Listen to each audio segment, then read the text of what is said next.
Hello friends, welcome to the point solution. कैसे हो आप सब? तो आज यानी कि 31 अक्टूबर के जितने भी करंट न्यूज़ करंट अफेयर के क्वेश्चन बन सकते हैं वो आपके सामने हैं। तो पहला क्वेश्चन आज का है कि हाल ही में परोपकार और कारपोरेट सामाजिक जिम्मेदारी के लिए USISPF ग्लोबल लीडरशिप अवार्ड किसे मिला है? तो ये जो USISPF ग्लोबल लीडरशिप अवार्ड है ये किसे मिला है अभी हाल ही में? तो नीता अंबानी को मिला है। तो इसका जो करेक्ट आंसर हो जाएगा नीता अंबानी। तो इसको आप लोग याद रखिएगा कि परोपकार और कारपोरेट सामाजिक जिम्मेदारी के लिए USISPF ग्लोबल लीडरशिप जो अवार्ड है वो नीता अंबानी को मिला है। तो यहाँ पे अगर हम बात करें तो नीता अंबानी को रिलायंस फाउंडेशन के माध्यम से उनके परोपकारी कार्यों के लिए 2023 USISPF ग्लोबल लीडरशिप अवार्ड मिला है। ठीक है, तो बस सिंपली इसको आप लोग याद रखिएगा। अगला क्वेश्चन देखते हैं कि अभ्यास काजिंद 2023 भारत और किस देश के बीच शुरू होने जा रहा है? So exercise Kazind 2023 is going to start between India and which country? So India और किस देश के बीच ये शुरुआत होने जा रहा है इसका? तो कजाकिस्तान इसका करेक्ट आंसर है। ठीक है, कजाकिस्तान। आप इसको याद रखिएगा, अभ्यास काजिंद भारत और कजाकिस्तान के बीच। तो डोगरा रेजिमेंट की एक बटालियन के नेतृत्व में भारतीय थल सेना और भारतीय वायुसेना का 120 कर्मियों वाला दल संयुक्त सैन्य अभ्यास काजिंद 2023 के 7वें संस्करण में भाग लेने के लिए कजाकिस्तान के लिए रवाना हुआ। तो देखिए, इससे पहले क्या होता था कि केवल थल सेना ही जाती थी, लेकिन इस बार थल सेना और वायुसेना दोनों देशों के थल सेना और वायुसेनाओं की ये जो टुकड़ी है वो जा रही है यहाँ पे कजाकिस्तान। कौन सा अभ्यास करने के लिए? तो अभ्यास काजिंद। राइट, तो अभी देखिए ये 7वां संस्करण है, ये भी आप ध्यान में रखिएगा। 6 संस्करण इसके हो चुके हैं क्योंकि 2016 से ये इसकी स्टार्टिंग हुई थी और अब तक 6 संस्करण हो चुके थे क्योंकि ये वार्षिक होता था हर साल, और इस बार ये 7वां संस्करण है। और वहीं पे अगर हम बात करें तो 2016 में स्थापित होने पर मूल रूप से अभ्यास प्रबल दोस्ती का इसे नाम दिया गया था। इसको एक साल बाद ही 2016 में जैसे स्टार्ट होता है 2017 में इसका नाम फिर चेंज कर दिया जाता है। तो जब स्टार्ट था तो इसका नाम प्रबल दोस्तिक था, लेकिन फिर 2017 में इसका नाम चेंज करके अभ्यास काजिंद कर दिया जाता है। ठीक है, तो पहले इसका नाम प्रबल दोस्तिक, अब इसका नाम अभ्यास काजिंद। और ये किसके किसके बीच हो रहा है? तो ये भारत और कजाकिस्तान के बीच हो रहा है। तो आप इसको याद रखिएगा। ठीक है, अगर हम बात करें कजाकिस्तान के बारे में तो राजधानी इसकी अस्ताना हो जाती है। इससे पहले नूर सुल्तान थी। और वहीं कजाकिस्तान मध्य एशिया का देश है। 1991 तक यह सोवियत संघ का हिस्सा था। वर्तमान जो राष्ट्रपति हैं कासिम जोमार्ट टोकायेव। और वहीं पे प्रधानमंत्री कौन है? तो इल्हान इस्माइलोव। इल्हान इस्माइलोव यहाँ के प्रधानमंत्री हैं। मुद्रा इसकी क्या है? तो तेंगे। तेंगे मुद्रा आप याद रखेंगे। और राजधानी अस्ताना है। राइट, अगर हम बात करें आगे कि 2023 के कुछ प्रमुख युद्ध अभ्यास के बारे में तो नोमाडिक एलिफेंट 2023 ये भारत और मंगोलिया के बीच हुआ। और 7वां JIMEX 2023 ये अभ्यास कहाँ पे हुआ? किसके किसके बीच हुआ? तो भारत और जापान के बीच हुआ। सुरक्षा बांड 2023 चीन, रूस और ईरान के बीच हुआ। 12वां एक्वेरियन अभ्यास 2023 ये भारत और मालदीव के बीच हुआ। 6वां एकता अभ्यास 2023 ये भारत और मालदीव के बीच हुआ। 4था समुद्री शक्ति 2023 ये भारत और इंडोनेशिया के बीच हुआ। राइट, तो इतनी चीज़ें आप ध्यान में रखेंगे कि कौन कौन से युद्ध अभ्यास किसके किसके बीच हुए। अब यहाँ पे बढ़ जाते हैं अगले क्वेश्चन की तरफ कि उत्तराखंड में भारत के हंगर प्रोजेक्ट को किस देश का समर्थन मिला है? So which country has received the support of India's hunger project in Uttarakhand? तो स्पेशली उत्तराखंड में हंगर प्रोजेक्ट के लिए भारत को किस देश का समर्थन मिला है? तो ये नॉर्वे का समर्थन मिला है। तो फर्स्ट ऑप्शन यहाँ पे करेक्ट है, नॉर्वे। ठीक है, तो भारत के हंगर प्रोजेक्ट के लिए किस देश का समर्थन मिला है? तो उत्तराखंड में भारत के हंगर प्रोजेक्ट को समर्थन देने के लिए नॉर्वे ने एक महत्वपूर्ण पहल आरंभ की है। इस परियोजना का उद्देश्य विशेष रूप से उत्तराखंड के पारिस्थितिक रूप से संवेदनशील क्षेत्रों में महिलाओं को सशक्त बनाना, खाद्य सुरक्षा बढ़ाना और पर्यावरण की रक्षा करना है। तो रुपया 44.7 मिलियन के बजट और सितंबर 2026 तक 3 वर्ष की अवधि के साथ यह प्रयास राज्य में हाशिए पर रहने वाले परिवारों के लिए एक बहुत बड़ा वादा है। तो आप याद रखेंगे कि ये जो हंगर प्रोजेक्ट है उत्तराखंड, स्पेशली उत्तराखंड की बात हो रही है यहाँ पे, तो इसके हंगर प्रोजेक्ट को समर्थन देने के लिए नॉर्वे ने अपना हाथ बढ़ाया है। ठीक है, नॉर्वे ने। तो आप इसको याद रखिएगा।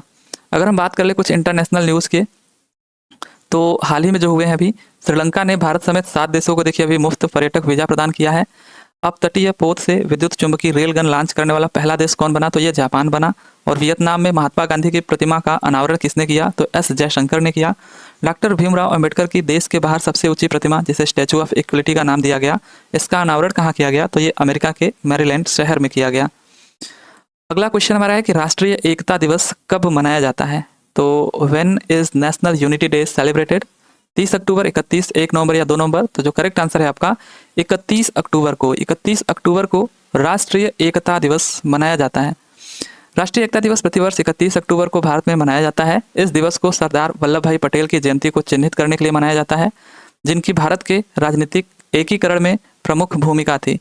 इस दिन का आरंभ भारत सरकार द्वारा सन 2014 में किया गया था। ठीक है, तो इसका जो आरंभ था वो सन 2014 में ही किया गया था, जब यहाँ पे बीजेपी की सरकार आती है। राइट, अब बात करें अगर हम लोग सरदार वल्लभ भाई पटेल के बारे में, तो सरदार वल्लभ भाई पटेल का जन्म जो हुआ था वो 31 अक्टूबर 1875 को गुजरात के नाडियाड में हुआ था। उन्हें लौह पुरुष के नाम से भी जाना जाता है और सरदार पटेल ने देशी रियासतों का एकीकरण किया था और उन्हें भारत का बिस्मार्क भी कहा जाता है। सरदार पटेल देश के पहले गृह मंत्री और पहले उप प्रधानमंत्री थे। तो दोनों चीज़ें आप याद रखोगे, ये पहले गृह मंत्री थे ये तो पता ही होगा, लेकिन पहले उप प्रधानमंत्री के रूप में भी कौन थे? यही थे सरदार पटेल। वहीं पे अगर हम बात करें तो 1991 में भारत रत्न से इन्हें सम्मानित भी किया गया और वहीं पे मतलब ये मरणोपरांत है। राइट, और वहीं पे बात करें अगर हम लोग 15 दिसंबर 1950 को मुंबई में उनका निधन हुआ था। स्टैचू ऑफ यूनिटी के बारे में जान लेते हैं। स्टैचू ऑफ यूनिटी के बारे में, यह विश्व की सबसे ऊंची प्रतिमा है। यह गुजरात के केवड़िया में स्थित है।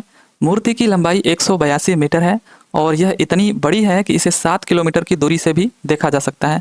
स्टैचू ऑफ यूनिटी ऊंचाई में अमेरिका के स्टैचू ऑफ लिबर्टी, जिसकी कुल ऊंचाई 93 मीटर है, उसकी ठीक दोगुनी है। ठीक है, तो स्टैचू ऑफ लिबर्टी 93 मीटर है इसकी लंबाई और या ऊंचाई कह सकते हैं, और इसका ये 2 गुना है 182 मीटर। ठीक है, और स्टैचू ऑफ यूनिटी के वास्तुकार, ये इंपॉर्टेंट है, ये कौन है? तो राम सुतार हैं। ठीक है, स्टैचू ऑफ यूनिटी के वास्तुकार कौन है? तो राम सुतार। अगला क्वेश्चन देख लेते हैं कि भारतीय नौसेना द्वारा गुजरात में खोज और बचाव कार्य के लिए 25T बुलार्ड पुल टग को लॉन्च किया गया। इसे क्या नाम दिया गया है? क्या नाम दिया गया है? बाहुबली की महाबली या महाशक्ति या फिर महाराज? तो वही नाम दिया गया है जो थैनोस का था। ठीक है, महाबली, थैनोस आप जानते होंगे। राइट, तो भारतीय नौसेना द्वारा गुजरात में खोज और बचाव कार्य के लिए 25T बुलार्ड पुल टग को लॉन्च किया गया। इसे क्या नाम दिया गया? तो महाबली नाम दिया गया। ठीक है, देखिए भारतीय नौसेना के जहाज़ों और पनडुब्बियों को सहायता प्रदान करने, जहाज़ों को अग्निशमन सहायता प्रदान करने और सीमित खोज और बचाव अभियान चलाने के लिए 25T बुलार्ड पुल टग लॉन्च किया, जिसे महाबली नाम दिया गया। ठीक है, क्या नाम दिया गया? महाबली। और कहाँ किया गया ये भी इंपॉर्टेंट है, मतलब ये कहाँ पे है? ये तो गुजरात। ठीक है, ये भी आप याद रखिएगा, गुजरात। और वहीं पे महाबली और 2 अन्य 25T BP टग्स का निर्माण और वितरण कौन कर रहा है? तो messrs Shaft Shipyard private limited SSPL के साथ। ठीक है, तो ये जो आप देख रहे हो महाबली, इसका निर्माण कौन किया? तो shaft Shipyard private limited SSPL। Right, और नाम क्या दिया गया? महाबली, ये इंपॉर्टेंट है। और कहाँ पे ये बनाया गया? तो गुजरात में। राइट, अगला क्वेश्चन देख लेते हैं कि फिनकेयर स्मॉल फाइनेंस बैंक का किस बैंक में विलय हुआ? तो किस बैंक में विलय हुआ? अभी मर्जर हुआ है फिनकेयर स्मॉल फाइनेंस बैंक का, तो इसका मर्जर हुआ है AU स्मॉल फाइनेंस बैंक में। तो आप सिंपली बस इतना याद रखिएगा कि ये जो आपका फिनकेयर स्मॉल फाइनेंस बैंक है, इसका AU स्मॉल फाइनेंस बैंक के साथ मर्जर हो गया है। ये देश के 2 जाने माने स्मॉल फाइनेंस बैंकों का मर्जर है। ठीक है, और दोनों बैंकों के बोर्ड ऑफ डायरेक्टर्स ने 29 अक्टूबर को all stock merger AU finance merger को मंजूरी दे दी है। राइट, तो आप याद रखिएगा कौन कौन से bank? Fincare small finance bank और AU स्मॉल फाइनेंस बैंक, अब इन दोनों का मर्जर हो गया है, तो अब ये दोनों एक ही हो जाएंगे। राइट, बात करें अगले क्वेश्चन की, तो अगला जो क्वेश्चन हमारा है, अनिल अंबानी की दिवालिया company Reliance naval and engineering के अधिग्रहण करने के लिए किस कंपनी ने 231 करोड़ का भुगतान किया है? तो देखिए अभी हाल ही में अनिल अंबानी की एक company Reliance naval and engineering को दिवालिया घोषित कर दिया गया। तो अभी इसका अधिग्रहण किस कंपनी ने किया है? वो भी 231 करोड़ का भुगतान करके। तो ये किया है Swan Energy private limited company ने। ठीक है, याद रखिएगा, Swan Energy private limited company. Anil Ambani that means Mukesh Ambani के छोटे भाई। ठीक है, मुकेश अंबानी के छोटे भाई अनिल अंबानी हैं। इनकी company Reliance naval and engineering, ये इसको अभी हाल ही में दिवालिया घोषित कर दिया गया और इसका जो अधिग्रहण है वो स्वान एनर्जी ने हेजला इंफ्रा के माध्यम से भारत के जहाज निर्माण क्षेत्र में एक प्रमुख भूमिका हासिल करते हुए इस कंपनी का अधिग्रहण कर लिया। ठीक है, तो ये जहाज निर्माण कंपनी थी, जहाज़ों को बनाते थे, जो पानी वाले जहाज होते हैं, शिप होते हैं उनको। तो आप कंपनी का नाम जरूर याद रखिएगा, Swan Energy private company private limited. ठीक है, और वहीं पे बात करें तो स्वान एनर्जी का जो लक्ष्य है वो नौसेना रक्षा, वाणिज्यिक पोत निर्माण और जहाज मरम्मत में सबसे बड़ी निजी कंपनी बनना है। और कंपनी की योजना तेल और गैस उद्योग की पूर्ति के साथ साथ नौसेना रक्षा क्षेत्र से प्रमुख अनुबंध हासिल करने पर भी ध्यान केंद्रित करने की है। तो भारत सरकार द्वारा भी जितने रक्षा क्षेत्र हो गए, नौसेना के क्षेत्र मतलब नौसेना में रक्षा के क्षेत्र हो गए, उनसे भी ये चाहता है कुछ अनुबंध हासिल हो जाए। और साथ ही साथ यहाँ पे अभी आप देख रहे हो कि रिलायंस नेवल एंड इंजीनियरिंग जो कि अनिल अंबानी की कंपनी थी, इसको अधिग्रहण किया है स्वान एनर्जी प्राइवेट लिमिटेड ने। वहीं पे अगर हम अगला क्वेश्चन देख लें तो 15वें जनजातीय युवा आदान प्रदान कार्यक्रम का उद्घाटन कहाँ किया गया है? तो कहाँ पे ये किया गया है? ये सिंपली मुंबई में किया गया है। तो आप याद रखिएगा 15वें जनजातीय युवा आदान प्रदान कार्यक्रम, इसका उद्घाटन कहाँ किया गया? 15वां, ये 15वां है, ठीक है, जनजातीय युवा आदान प्रदान कार्यक्रम। तो ये मुंबई में किया गया, ठीक है। तो मुंबई में 15वें जनजातीय युवा कार्यक्रम का 28 अक्टूबर को उद्घाटन किया गया। 2 नवंबर तक चलने वाले इस कार्यक्रम में 220 प्रतिभागी हिस्सा ले रहे हैं। उद्घाटन कार्यक्रम मुंबई विश्वविद्यालय में आयोजित किया गया है, ठीक है। तो ये 2 नवंबर तक अभी चलेगा उद्घाटन। बस आप याद रखिएगा कि मुंबई के विश्वविद्यालय में इसका आयोजन हुआ है 15वें जनजातीय युवा कार्यक्रम का। अगला क्वेश्चन है कि हाल ही में किस देश की जन्म दर में रिकॉर्ड गिरावट दर्ज की गई है? So which country has recently recorded record decline in its birth rate? तो कौन से देश की दर्ज की गई है जन्म दर के रिकॉर्ड में गिरावट? तो ये करी गई है इटली के, ठीक है। इटली, आप याद रखिएगा, इटली की जन्म दर में रिकॉर्ड गिरावट दर्ज करी गई है। इटली एक गंभीर जनसांख्यिकीय संकट का सामना कर रहा है। हालांकि जन्म दर गिरना एक तरीके से अच्छी भी बात है, लेकिन ये कुछ उस तरीके का है कि जैसे यहाँ पे अब हो ये रहा है कि जो बूढ़े हो रहे हैं वो ज़्यादा होते जा रहे हैं, जन्म दर काफ़ी कम हो गया है। तो इस वर्ष जन्मों की संख्या एक नए निचले स्तर पर पहुँच गई। राष्ट्रीय सांख्यिकी ब्यूरो ISTAT के प्रारंभिक आंकड़ों से एक चिंताजनक प्रवृत्ति का पता चलता है, जो देश की लंबे समय से चली आ रही जनसंख्या में गिरावट के जारी होने का संकेत देता है, ठीक है। तो कहाँ पे ये भारी मात्रा में गिरावट देखने को मिला है बर्थ रेट में? तो ये इटली में मिला है। इटली, आप इसको याद रखिएगा। कौन इसको जारी करता है? राष्ट्रीय सांख्यिकी ब्यूरो ISTAT। बात करें अगर इटली की, तो इटली की जो राजधानी है वो रोम है। इटली की मुद्रा यूरो है। इससे पहले इटली की मुद्रा लीरा थी, राइट।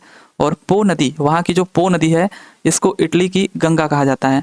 और वहीं पे इटली की राजधानी की बात करें तो रोम टाइबर नदी पर ये बसता है, ठीक है। जो रोम है वो टाइबर नदी पे बसता है। पीसा की झुकी हुई मीनार, ये कहाँ पे है? तो ये इटली में ही है। और इटली की पहली महिला प्रधानमंत्री कौन है? तो ये हैं जियोर्जिया मेलोनी, ठीक है। इस टाइम पे जो प्रधानमंत्री हैं ये जियोर्जिया मेलोनी है, और ये इटली की पहली महिला प्रधानमंत्री हैं, जियोर्जिया मेलोनी, राइट। तो इसको आप याद रखिएगा। अगला जो हमारा क्वेश्चन है और आज का जो लास्ट क्वेश्चन है कि देश की पहली satellite best gigabyte broadband service किसने लॉन्च की है? सो किसने लॉन्च की है पहली satellite based gigabyte broadband service?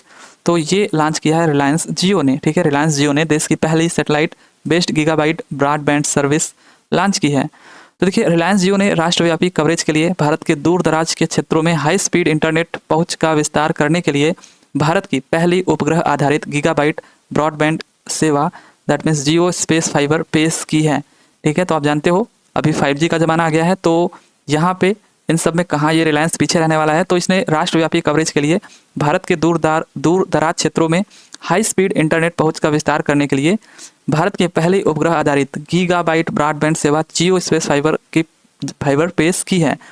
बात करें हम लोग जियो के बारे में, तो जियो भारत का एक भारतीय दूरसंचार कंपनी है और रिलायंस इंडस्ट्रीज की पूर्ण स्वामित्व वाली सहायक कंपनी है। इसका मुख्यालय मुंबई महाराष्ट्र में है। मुकेश अंबानी रिलायंस जियो के संस्थापक हैं, राइट। तो ये तो सब कोई जानता होगा। अब अगर हम लोग बात कर लें आज का जो क्वेश्चन है, जो आखिरी क्वेश्चन है कि विश्व शहर दिवस 2023 कब मनाया गया या कब मनाया जाएगा? तो विश्व शहर दिवस 2023 ये कब मनाया गया या कब मनाया जाएगा? तो ये इस क्वेश्चन का आंसर मुझे नहीं पता है, ये आपको बताना है। 30 अक्टूबर को या 31 अक्टूबर को, 1 नवंबर को या फिर 2 नवंबर को। तो ये जो विश्व शहर दिवस है 2023 ये कब मनाया गया या फिर अभी कब मनाया जाएगा? तो अगर आपको पता होगा तो कमेंट करके ज़रूर बताइएगा, राइट। तो ये आज के कुछ करंट अफेयर के क्वेश्चन रहे। तो चलिए फिर मिलते हैं अगले वीडियो में अगले टॉपिक के साथ। तब तक के लिए thank you, tata and bye bye.